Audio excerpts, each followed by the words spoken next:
Think back to your management class.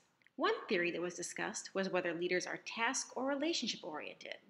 That is, do they focus on getting the work completed or on a harmonious work environment? As an example, think of a group of people trying to assemble a piece of IKEA furniture. The task oriented leader is focused on getting the piece assembled quickly and correctly.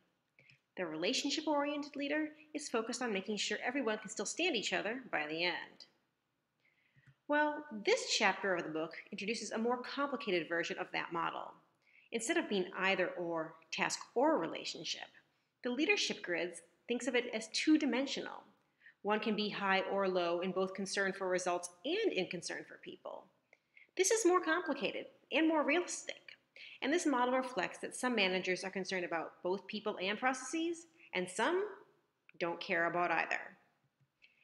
As you might imagine, a manager who doesn't care about either isn't very good at their job. The model calls this impoverished management.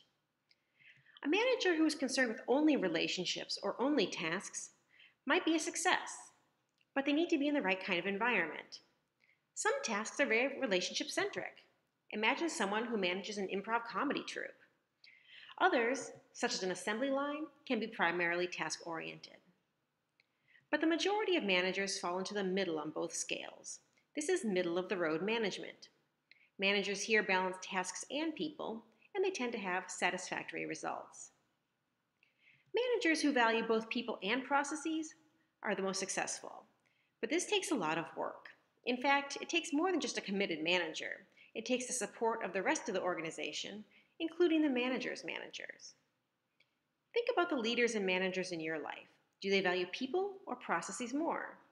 What do you naturally value? And if you value one over the other, can you develop more balance?